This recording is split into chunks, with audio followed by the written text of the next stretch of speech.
Our next letter on domestic infrastructure renewal and modernization. Andre Gluski is I'm here. there. He is. Okay. Well, first, Jim, thank you for all your service and congratulations, Ursula. Thank you. On behalf of the Manufacturing Services and Agricultural Subcommittee, I'm pleased to introduce the Infrastructure Renewal Letter, which aims to support the President's Build America strategy and urges additional action to improve infrastructure in the U.S. And as we all know how important infrastructure revitalization is to strengthening our competitive position in the global markets. Now, infrastructure is very capital intensive. To fund the nearly $2 trillion we need to once again be a world leader in infrastructure from now to 2020, we have to incorporate greater private sector participation. So what the letter encourages is through public-private partnerships, or P3s, and has some specific recommendations around build, operate, and transfer, and also design, build, operate, and maintain agreements. So this is an urge to have a long-term vision for infrastructure, which in the short term has very beneficial effects in terms of creating jobs and also helping many industries here in the States, and longer term improves our competitive position. And I think Gene wants to make some comments from. Yep. Gene. Good morning. Morning, Gene. Get this thing to work here. First of all, let me say, Jim, thanks for your leadership. It's been a pleasure working with you, and it's going to be sorely missed, but thank you for your service. Also, I would like to thank Administrator Sweet for being the keynote speaker at a Los Angeles African American Chamber dinner this year. And also last year, Secretary Fox was the keynote speaker. So our work is being done with the help of all of you around the table. We certainly appreciate You that. throw more parties than I know, right? Anybody I know. I never have time to have a drink, though. The SME committee, we certainly support what Andre is trying to do here. We believe that the acceleration of infrastructure into the economy will greatly enhance the opportunities for small businesses, SMEs, and more importantly, for our veterans. We think that there's tremendous opportunities for our government to look at some sort of harmonization of what is the definition of a small business. And I think we can get more of our veterans included in this process, and therefore, if we can get the infrastructure that passed that we need, I think we can see a tremendous upside to SME participation in this economy. Thank you. Thank you, Gene. Appreciate the impact and the brevity. Yes. Good stuff. Secretary Fox, it's great to have you here today. Did you want to weigh in on this subject? Thank you, Jim. I extend my thanks to you as well as to Ursula and to others. Thank you. Let me just say very briefly that the letter is very welcome. The President is very focused on infrastructure. Obviously, we've got some things to deal with here with trade. My hope is that I can do like the woman in When Harry Met Sally and have a little bit of what Michael's having after this is all over.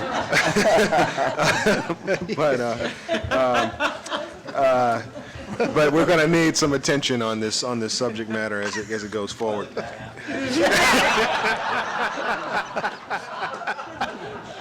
Yeah, you kind of did actually. Yeah, you know. Just want to keep moving. Let's keep it moving along. Let me just say a couple of things. First of all, we stand ready to work with our interagency partners on the issue, on the small business issue. We also stand ready to support the work on public-private partnerships. The President has tasked our department with standing up a public-private partnerships center. We are in the throes of scaling up, upscaling our ability to do this. We're going to co-locate members of our innovative financing teams to allow us to scale what we do. We're creating a real operation there. But I do want to make one final point here, which is that our ability to do this is going to be enhanced if we have the support of Congress and breaking down some of the stovepipes that exist within an agency like DOT and other agencies across government. And there's going to be no substitute for a far-reaching policy bill on transportation, even beyond the funding, giving us the policies that are going to enable us to really take this letter and scale it to the next level. Okay. Thank you, Mr. Secretary. Appreciate it very much. And under the heading of keep the ball rolling, David Abney, where are you? There you are. Did you want to introduce the next letter, North American supply chain competitiveness? I would. First, just want to express appreciation for the tremendous efforts of all the people in this room to advance trade policy. It looks like we have a lot of momentum. Means a lot to us, and really appreciative of that. The focus of the letter is really facilitating cross-border trade right here in North America, with particular focus on There's just two more. Okay. Particular focus on Mexico. The U.S.-Mexico spend is $550 billion, a little more than $550 billion, and that supports millions of jobs. And we want to endorse the administration's efforts of engaging Mexico through the high-level economic dialogue. One priority is export and import simplification. And really streamlining border brokerage and the drayage processes to eliminate these existing choke points that we all know are out there. So we look forward to continuing to work with the administration to improve American competitiveness, and we feel like this is a real good opportunity. And that's the highlights of the letter. David, I appreciate the brevity and given UPS's role in the supply chain in the United States, it comes from a source that knows what they're talking about. Bruce, did you have any? Yeah, very comment or briefly, response? which is, first, this is a high priority for the Department of Commerce, and we're very focused on this. The high-level economic dialogue is obviously critically important. We're already seeing some successes out of it, including a Tiger team that helped push the completion of the U.S. side of the Brownsville, Texas West Rail, the first new ridge crossing, or rail crossing between the U.S. and Mexico in more than 100 years. So we're making progress. With regard to Canada, very briefly, the Beyond the Border Initiative and the Regulatory Cooperation Council are also seeing tangible successes already, and we welcome any participation and suggestions that you all have in this regard. Terrific. Thanks. Thank you, Bruce, for your support there. Moving along, Mary Adringa, XM, and then I'm just guessing, Fred might want to comment when you're Yes. done. Yeah. Thanks very much. And again, ditto on the thanks and the congratulations to Mary. both of Yeah. you. A lot's been said already. Persistence, we can't let up. We have to hang in there and make sure this trade agenda gets passed, both EXIM reauthorization, of course, TPA. There's just continues to be uncertainty for those of us who export, and I think the high dollar is something that has really made it more difficult for our company to export more. And so in talking to my team members, I made it very clear a week ago how important it was that we have some offset by having TPA, which can lead to more trade agreements, and EXIM reauthorization. So I do believe it makes a difference, all the efforts that are going on. Last week, I think we had 600 manufacturers who flew in to D.C., and they were actually energized by Secretary Pritzker's addressing them, but went out and visited several hundred of their members of Congress. And we know that there were a few people who did change their mind on these issues to the right way. So it makes a difference, the op-eds to Pat's comments, getting our supply chain involved, which I've done. I've sent letters to our supply chain saying how important these trade initiatives are. And I just want to say thank you to everyone for their efforts, but we cannot stop until they are passed. And I will turn it over to our chair, who's ever working on this. And maybe, did Congressman Delbany want to make a quick comment before Fred puts the cherry on the? Sure. Thank you Yeah, very much. sure. And I appreciate being here for the first time. I guess I'm starting right as you're leaving. But we held a roundtable in my district, actually a very big event. The chairman came out, and Congressman Reichert helped co-host it. We had to turn people away because we had so many small businesses who were interested in learning about the Export-Import Bank and those services. And it just highlights how critical this is for small businesses, technology, agriculture. Our wineries use export-import services. And so it's so critical for a broad range of our economy, and I think it's important that we continue to emphasize that.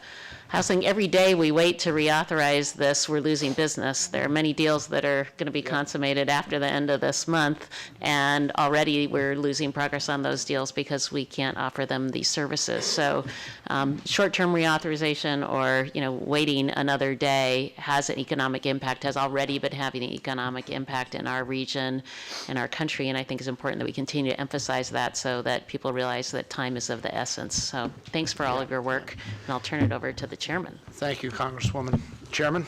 Well, actually, Congresswoman Del Bene and Congressman Riker, we did the the first, only, and so far last bipartisan small business workshop in the state of Washington. And partly as in the sales world, I hate to turn anyone away, so it killed me that we had to turn people away. But Jim, thank you. Ursula, you have big shoes to fill, including on XM. I'm just looking over there. The president has been a spectacular champion for trade, and XM is an integral part, as we've heard from Penny and Mike and others, that we're a critical part of that tool. Our authorization expires, 16 days from now. 16 legislative days. The Congress is out on the 26th. And the congressman said to me before we started, if Congress wants to, there's always time to get something done this month. On top of that, our board expires in 40 days, and we would no longer have a board that could authorize transactions. So we are really getting down to the short strokes here. I passed out a quick card. This was a Lindsey Graham suggestion. He told me the first time I met him, he said, "You need a pocket card?" I said, "I need a what?" He said, "You need a pocket card." So I have a pocket card.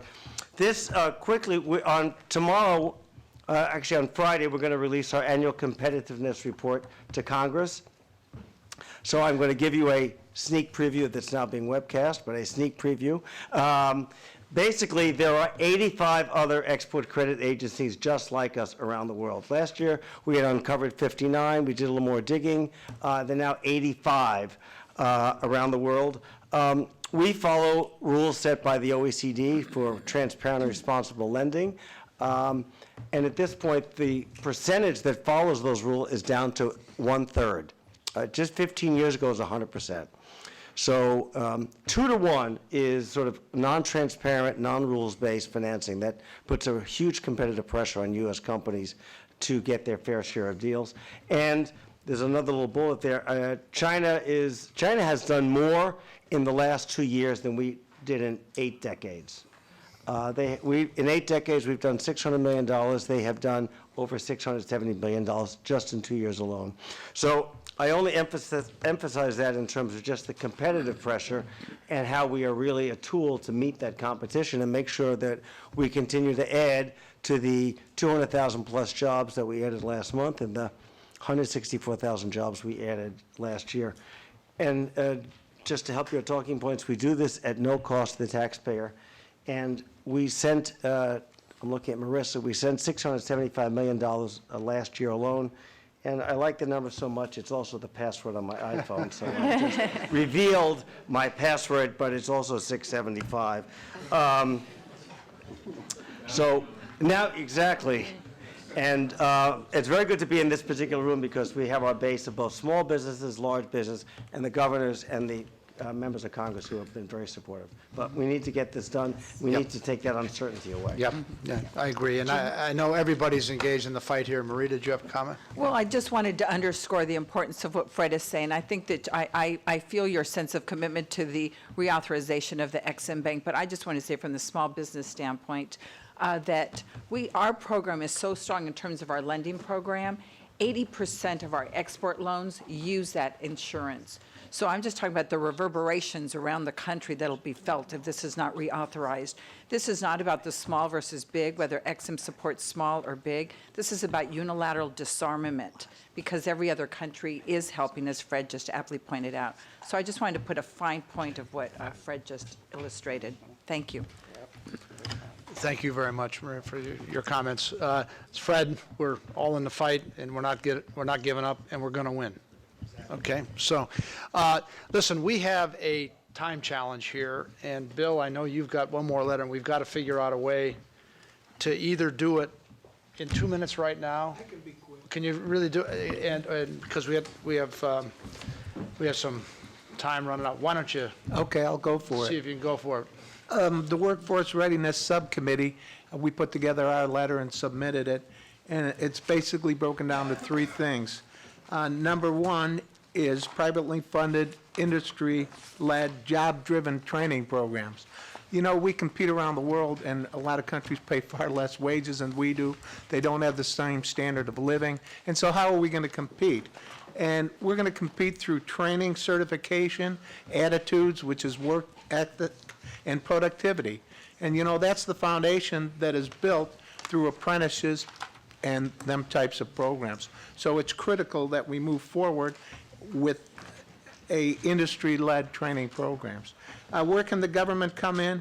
They can identify labor trends, coordinate stakeholders, match workers to private training, and fund pre-apprenticeships. So they can develop a pool of workers to funnel into apprenticeship programs or similar type programs. And recommendation 3 is we should compile a best practice method, recruitment, skill training, and successful placement of workers, and convene a national workforce summit, and maybe even create a national workforce committee to coordinate the training and the getting the workers ready to enter the workforce. And of course, military is something that we really believe in. We have our Veterans in Piping program going on. We started in 2008. We're on 8 military bases, training active service people to come right into our apprenticeship. And them are the types of programs we got to be looking at moving forward. This year alone, we'll take in over 500 veterans direct entry, and then we also take them through helmets to hard hats. So it's recruiting the workforce of the future, and it's getting them ready to compete and be as productive as they possibly can be.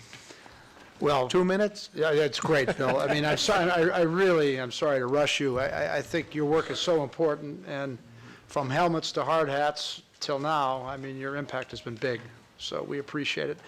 Mr. Secretary, did you want to make a comment? Very briefly, Sure. we want to hear from our distinguished guests. We are all in on apprenticeship. We've invested $100 million most recently on a competitive grant, not only for the trades, but I was at UPS, and they've taken apprenticeship to great levels in logistics, healthcare, cybersecurity. So many applications to apprenticeship. We've got a team of people as we speak over in Switzerland right now. We are working with them. We've stolen a great model from the UK, a leader program. So we have many companies that have stepped up and said, we will be leaders on apprenticeship. These are companies that are basically doing peer mentoring for other companies who, when they ask the question, how can I afford to hire apprentices, the answers they're giving is, how can you afford not to? And this is part of the President's very broad initiative on skills, and it's an all-hands-on-deck enterprise because so many of our agencies have skin in the game and opportunity. And so this is really, I think, a tremendous opportunity. I want to thank Bill. I also want to thank Pat and Mary, who have been consistently involved, and Ursula, who has been consistently involved. Everywhere I go, I hear the same thing from employers. I'm bullish about the future. I want to grow my business, and my biggest challenge is we've got to deal with the graying of the population and make sure that we have the skills to compete, not just in manufacturing, but across the board. And this is part of the skills superhighway. We're building the apprenticeship on-ramp and fortifying it, and it's a big deal. Thank you, Tom. Appreciate that. Now, I would recommend that we adopt all the letters together en bloc, and so, without objection? Thank you. Second, all in favor? Aye. Any opposed? Thank you very much. Okay, that's done. Appreciate all the hard work, and sorry we had to move so quickly. But the reason we moved so quickly is we've got a terrific panel here, and I will try to follow my own advice and introduce them in about half the time that I was originally planning on introducing them. But the real purpose here is to cut through all the political jargon and Washington speak and get more of an on-the-ground look at how these three leaders have done it, and so be informed by their example. And I think I briefly went through Governor Jay Nixon from Missouri. We know him well at Boeing, as we know Nikki Haley. down in South Carolina. His list of on-the-ground accomplishments of growing export jobs in Missouri is, a matter of fact, you used to have an initiative called Export Missouri, as I recall, and has produced tangible and real results, many of which I will not recite here, but just to say that every other governor knows who the players are, and he's a player in this area.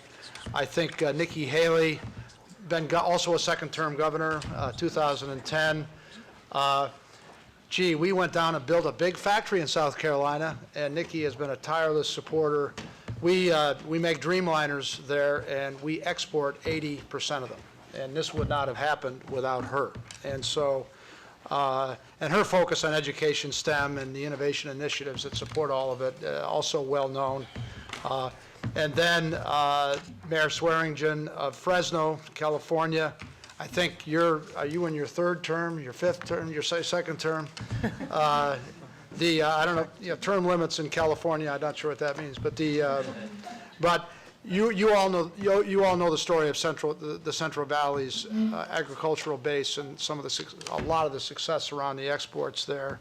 I'm sure you're running into some of that with some of our partners who understand her competitiveness and don't always like it. But I'm sure you'll get through that. So, look, we are very fortunate to have the three of them. I'm sorry my introductions didn't get to the essence of everything you do, but fortunately I think you're all well known to us. So, Governor Nixon, could you kick us off here? Well, first of all, thank you for what everybody here is doing. We appreciate the work, and Governor Haley and you'll hear from Mayor Swearingen also. 4 quick points from us. I mean, when I came into governor in 2009, I mean, the fundamental question was how do you position your state to compete in a rapidly changing high-tech global economy?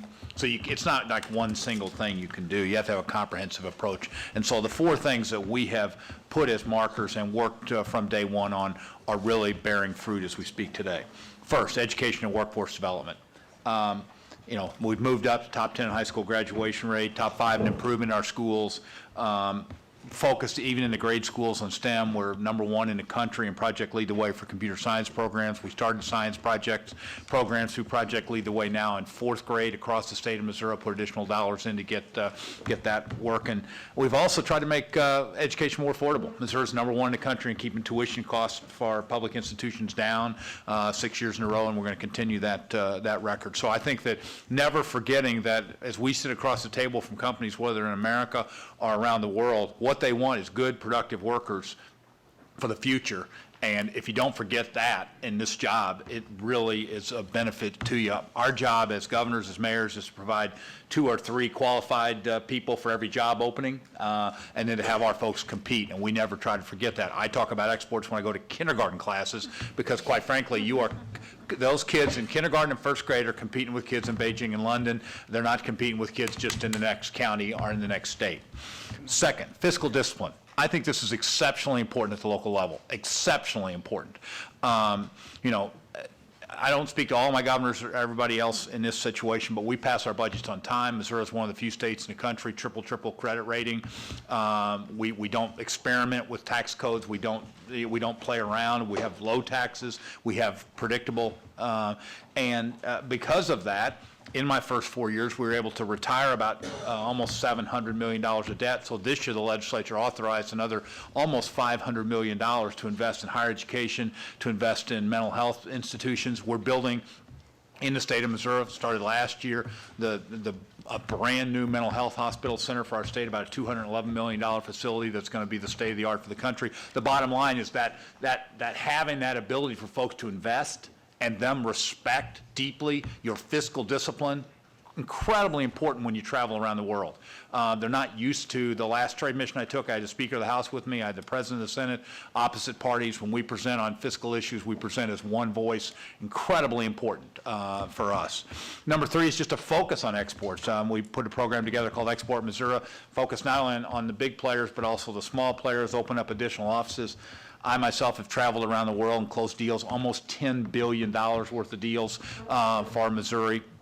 It's real, and at all sizes. Two small businesses, real quick example, SCD Probiotics, which is a probiotics company that now 70% of their work is exports. A company called Master Clock, a real small little company in St. Charles, Missouri. Some of you don't know about them, but they had a little project recently to resynchronize the countdown clock for NASA to make sure that all of the computers were working at exactly the same time, so that they have taken that business model to 65 different countries to synchronize computers and timing. It's an amazing little company.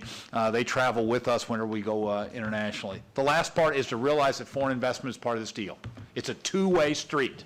It's really important. We talk about exports. It's vitally to talk about exports, but it's got to be a two-way street. If you're in a one-way street where all you're saying is buy from me, and you're not in a situation of foreign investment, then you're in a real challenge. Examples for us, I mean, whether it's Saint-Gobain, it's building a $150 million new factory in Missouri, or Grupo Antolin, a Spanish company that's an auto supplier that's building a brand new factory in Kansas City. BASF, the international chemical company, just made a $150 million investment in Palmyra, Missouri. I mean, without saying anything, I know I'm on the web here, you can buy Palmyra for $150 million. I mean, it's not a big town. I mean, it's well, you know, I mean, it's not. I don't mean that's a big number. Okay, that's all I'm saying. In a small rural area, to have a company from Germany make that level of agricultural investment there is just nothing short of incredible.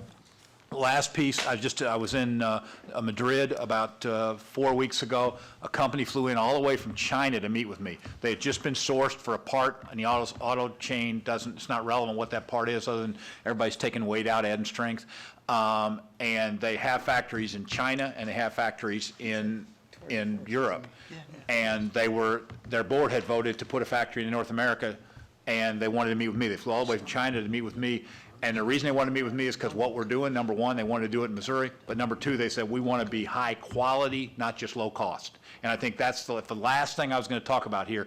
It would be that in any export, whether it's investment or export, we got to meet the high quality, both in delivering a product, and we have tried to compete at a worldwide level at that. Consequently, 2012, 2014, biggest record years for exports in Missouri history. I haven't even talked about the agriculture sector. This is more on the manufacturing side here. But we have found that by spending time, establishing relationships, by having confidence, by having fiscal discipline, by selling our education system, that we're seeing our economy grow much faster than other parts of the country in the export sector. Thank you, Governor. Thank you. Fast, I don't know. That was pretty good. Governor Haley? Nikki, yeah. Well, thank you. Good morning, and thank you for having us. I bring greetings from South Carolina, where it's another great day there. You know, when I was thinking about coming here, what I want to say is for all the companies that are here today, the states work for you. Our job is to get your business going. And I think a lot of when we look at what we want to change in our states and in the country in terms of business, we've got to look at it from what it's like to be on the other side of the table. And that's what we did in South Carolina was, you know, we came off the 2008 recession and we said, how are we going to fix things? And what we knew was we had to start, number one, taking care of the businesses we already had. Look at what their vision was for growing. Look at where they wanted to go. Secondly, we had to get into the customer service business, which meant agencies need to understand that time is money. And if you are costing a person or a business time, you're costing them money, and that's no longer acceptable in South Carolina. You take those things, and what we are now proud to say is we build planes with Boeing. We are now the #1 BMW producing plant in the world with a custom car a minute. We also, in the last 6 weeks, have announced a new Mercedes-Benz automobile plant as well as a new Volvo plant that we're very excited about. We have 5 tire companies now, Bridgestone, Michelin, Continental, GT Tire, and we just added a new Swedish tire plant. Carbon fiber, you all know it's the next big thing. Toray Industries, the largest carbon fiber producer in the world, is now calling South Carolina home. All of those companies that have come, they come for all the basic things. They want a good workforce. They want to make sure that it's going to be business friendly. But for states and for DC to really help these businesses, we've got to understand one time is money. We've got to understand the customer service side.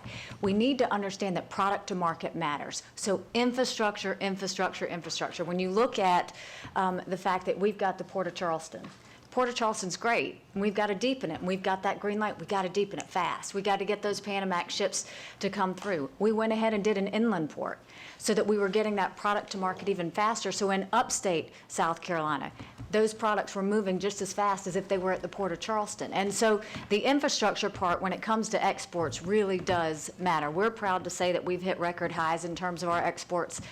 This past year, $30 billion in export sales have been exported out of South Carolina. We are now the #1 state in the country that exports automobiles, #1 state in the country that exports tires, #1 when it comes to lawnmowers, you name it, and then we're, working our way up on all the other lists. But what I will tell you is so much of that has been from getting regulations out of the way, really trying to make this business friendly, focusing on our businesses more than anything else.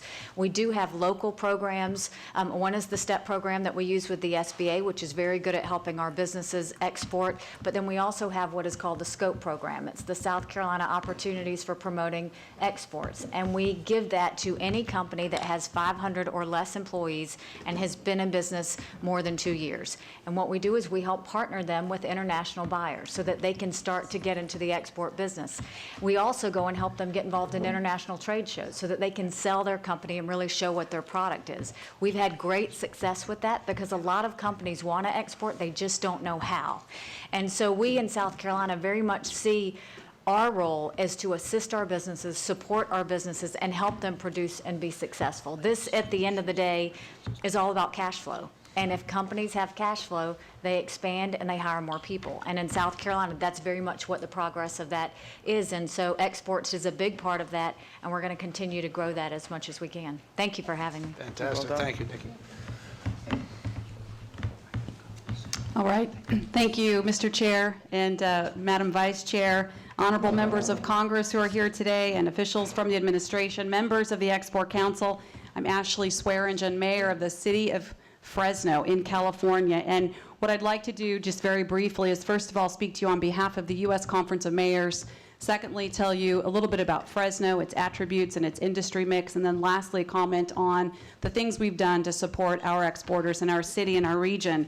But first, on behalf of the U.S. Conference of Mayors, please know that we strongly support TPA. In fact, in June of last year at our annual meeting, our conference on a strong bipartisan basis passed policy in support of the TPA, and then followed up with a letter of support to Senate prior to their consideration.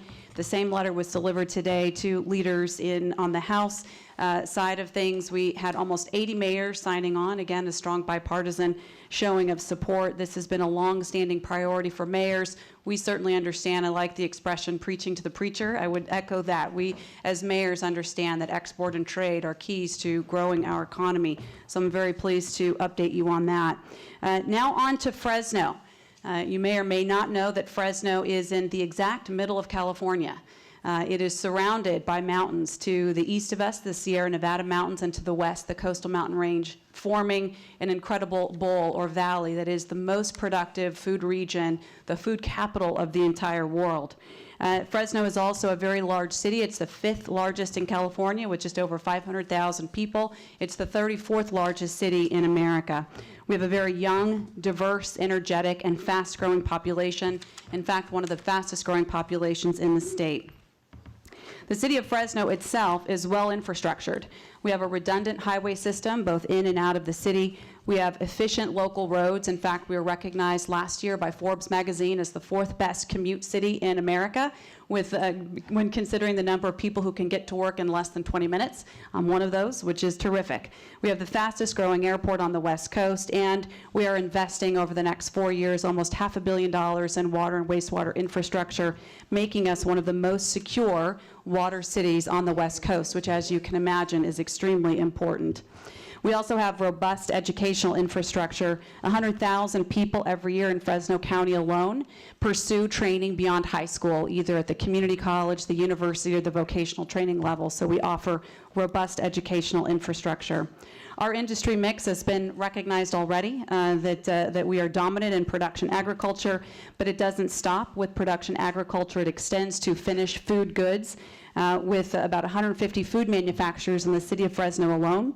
The reason why Fresno is recognized as such a productive agricultural region, we have 400 crops that are produced in our county alone every year. Fruits, vegetables, nuts, poultry, cattle, dairy, everything you can possibly imagine. It's about $125 billion economic impact in an 8-county region in the middle of California. Related to that, though, but diversifying from production ag, we have strong growth in water and energy, water and flow technology, stemming, of course, from our ag roots, but now diversified into municipal and commercial applications. We have strong university centers that are focused on water technology, food and nutrition innovation, and other related industries. So what have we done to support our exporters? Well, first of all, let me just say, we've recognized the importance of our exporters. Oftentimes, mayors confuse real estate transactions as growing their economy. And certainly, while it's nice to have real estate investments, particularly in underserved parts of your community, the most important thing that mayors can do is to lift up and support those exporters, which generates the wealth to then translate into real estate transactions and revitalizing your communities. Recognizing that, 5 years ago, we started a major trade show for our food manufacturers. It is now the largest regional food show in the nation. We've got 140 exhibitors who participate each year. It's fresh to finished goods. We bring in buyers now from around the world to see what's being produced in Fresno. That's produced some success stories like 6,400 cases of tortilla chips now being sold to Korea from a Fresno tortilla chip manufacturer. We're also participating in the Global Cities Initiative that JP Morgan Chase and Brookings are sponsoring. And I can't stress this next point enough. When you think about the expansion of exporters in America, they are exporting in cities that require land use regulations that support their expansion, local roads, and probably most importantly, water and sewer infrastructure that can immediately accommodate that expansion. That all happens at the local level, and that's been a priority for the city of Fresno. In California, power costs can be high. We worked very hard to negotiate with the PUC a reduction for larger energy users as they expand or locate in high unemployment areas of California. There's a 35% discount on overall power costs for 5 years to help offset startup capital costs. And then lastly, we've worked very closely with universities to support research and development and also to take advantage of international trade programs that our universities offer. So let me just close with this. From a mayor's standpoint, I think it's very important that we at the local level know our role. We've got to work with our state and our federal partners, but we've got to learn to distinguish between the value of exporters versus other types of businesses in our communities, champion their cause, helped connect those companies to their customers and resources, and then lastly, make room for their expansion and know that that success is coming and be ready from a regulatory and a water, sewer, and road infrastructure standpoint. So with that, Madam Vice Chair, thank you so much for the opportunity to address you today, and I would welcome any of you to come visit us in Fresno when you're on the West Coast. Thank you. I think we'll all take you welcome. We'll all take you up when it weather is good there. We have a couple of minutes for questions, and as my colleagues prepare to ask them, I think I'll open up with one. Governor Nixon, you spent a little bit of time talking about your impressive work, particularly in education, which was outstanding set of comments. And Mr. Haidt spoke earlier about what we call middle skills, these kind of transitional skills. Not everybody needs to get a PhD from MIT to get a good and well-paying job. So are we doing enough, do you think, in developing and assuring that we have capacity in this middle skill area? And if not, what more can we do as employers to help you government leaders actually do that? Well, I mean, I think we need to embrace the concept, and as was mentioned before, we also need to promote some of the great careers that are out there. And the changes, the dramatic shifts. I was at for example, electrical workers training facility just the other day, where that organization, through their own costs, have built that facility, and their apprenticeships, before they reach full wage value, have almost 10,000 hours of training. Time after time after time, in the private sector, through organized labor and through our community colleges, we have significant assets for training out there. And how we can continue to support those at the community college and private sector level is important, because as you're trying to train people on new types of processes, new types of machines, if they don't have the real machines and the real things to train on, they're not going to succeed. So asking businesses to share with us as they come into town, and we're talking about our customized training program that we work with them on, asking them to share part of their technology with us so that once the economic development deal is done, we can continue to train workers in those areas, is a concrete way in which we can retrain folks. The other thing is to shift folks from one technology to another. We've taken, in 8 and 9, we had some downticks in the auto sector. So we took those folks and put them in the power sector, trained them to be linemen, and got them certification so that they can travel all across the country when you have power outages and work on it. So I think not only the training up, but as there are shifts inside the economy, getting sideways training for people who are already very capable and very competitive in those areas is exceptionally important, because, you all don't need to hear a speech about how many different jobs people are going to have in their lifetime and how much things change. So getting the private sector to share expertise and literally hardware we can put in our community colleges so that folks can train there and get that sideways ability to move inside and between crafts and between skills is exceptionally important. Interesting. Sure. I just wanted to make an observation. I was down in South Carolina recently, meeting with businesses and educators. They have done a great job in the apprenticeship space, using a tax credit that has really catalyzed apprenticeship. And one, for instance, is CVS has been a prolific user of that, and they're taking folks who are on TANF and food stamps and giving them career pathways into pharmacy techs and other areas. And so I was with Senator Scott's staff and recently Senator Booker's staff, the bipartisanship that surrounds this issue, not only apprenticeship, but your question, Ursula, about middle skill jobs. I mean, there's not a lot happening on the Hill in a bipartisan fashion, unfortunately. One of the things that is the Workforce Investment, Innovation and Opportunity Act, which people around this table spent a lot of time on, and that's what it's all about. This stuff done well, it isn't partisan. It's very successful, and the apprenticeship work that South Carolina is doing is being stolen by other states, a form of flattery. The work that Governor Nixon is doing, and then the high-speed rail that you're working on in Fresno. I was out there recently, and it really is. Those are not only building infrastructure, you're building the middle class. So I wanted to applaud all of you for the various ways in which you're really building the middle class. Thank you. Madam Chair, I'll just say that what we found is international companies in particular want apprenticeships. They very much are used to it. They respond well to it. And so apprenticeships is something that we've done, we've grown, we've been extremely successful at it. The other side of it is we are now we're going to be doing videos to our schools, to the parents and to the schools, because the guidance counselors don't know what is needed anymore. So we're going really down to that bottom level to say, okay, let's show you don't have to have a 4-year college education. Right now, I just need you to go to technical school for 18 months to be able to build a car or build a tire or build a plane. And parents need to hear it, guidance counselors need to hear it, and kids need to see how cool it is to work in these companies. And so the apprenticeship program allows us to go from that high school level up to give them steps so that they can get into these great jobs. And we found it to be incredibly productive and are willing to share it with any state that wants to talk about it, because we think it's that important. Thank you. It's the other college, except without the debt. That's right. Absolutely. That's what we call it. Absolutely. Thank you. Mary, please. Thanks very much. Great comments by all of you. I know, I just saw a study a couple days ago by Korn Ferry, and it basically mentioned that the top 10 jobs in 2010 weren't even on the radar in 2004. And I think to a couple of your points about having to be flexible and train our great future workforce really to be able to go different ways. I also really appreciate the comment about starting in kindergarten, and Secretary Pritzker again reminded all of us about Manufacturing Day. We'll have at least 400 to 500 students again come for Career Day and show them all the different things that are part of manufacturing, things that they don't realize, and starting to get them to think really early. These will be fourth graders and sixth graders, as well as the focus that I've mentioned here before, but I think is also important. We're in our 10th summer of hosting high school and junior high teachers at our company, paid sort of internship for 3 weeks.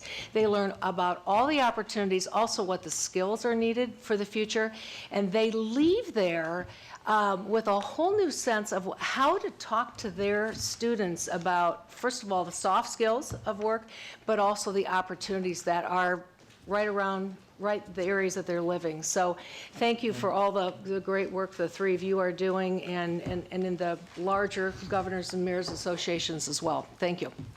Please, David. This question's to Governor Haley. I was real impressed by hearing that South Carolina is accepting the fact that time is money. Yes. That's not something that we always see when we're dealing with regulators and things like that. Can you talk a little bit more how you were able to change that mindset?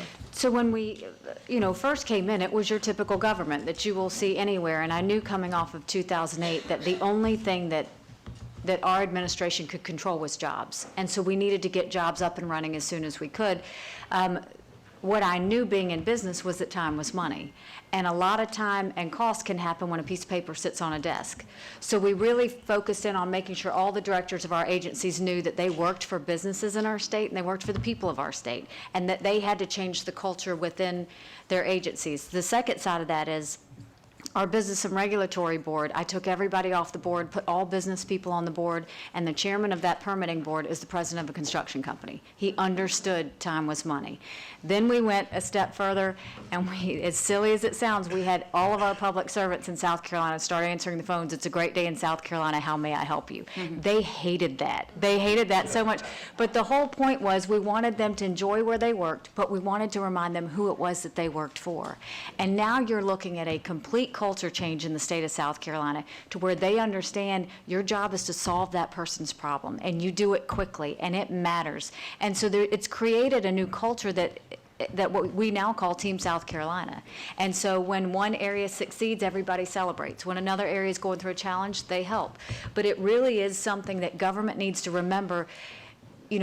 You're not there for people and businesses. You're there for them. They're not there for you. And I think it just reminds everybody who they work for. And I don't think, whether it's on the local level or the state level or the federal level, I think as leaders we need to constantly remind public servants what our job is. It makes them feel like they're more a part of something. And so it's worked out very well.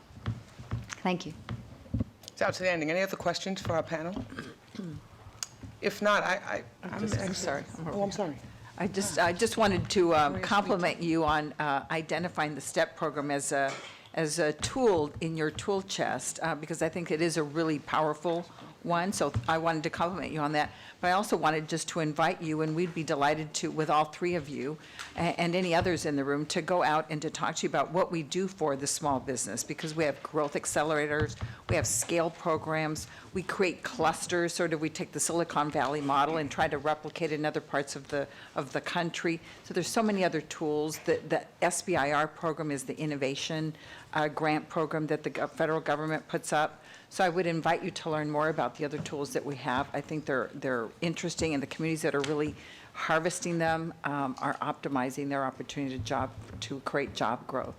Madam Administrator, I just want to compliment your team back in Region 9. Last week I was on the phone with Administrator Davis, who helped connect us to Assistant Director Sade in your office with the SBIC program, and we're very interested in taking advantage of the SBIC program to help support private investment in these export-oriented industries in our region. So I just wanted to pass that along to you. Thank you.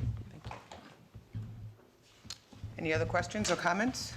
Let me just wrap up by saying this is the first time that we've done this, and we picked well. Three great, very enthusiastic, energetic, and with great examples. So thank you, Governor Haley, thank you, Governor Nixon, and thank you, Yes. No, I'm going to say your name. Yeah. For the examples and the presence. I'm going to actually come and visit all of your states, I think. It's a good thing. The 2 states and Fresno, really, really good. Education, time is money. Remember who your customer is. Infrastructure is important. Agriculture came up all through this. It's all really good stuff. So thank you very much. We'll have you back. We're getting ready to close. The next PEC meeting, December 3rd. Everybody has it on their calendar. In addition, the Secretary of Commerce actually charged us to have another trade mission to TPP countries. So we'll be working with you on the timing of that and the countries as well. Thank you for all of the time, and to the administration for coming and commenting. And thank you in absentia to the leader of this group for 5 years, Mr. McNerney. So thank you all.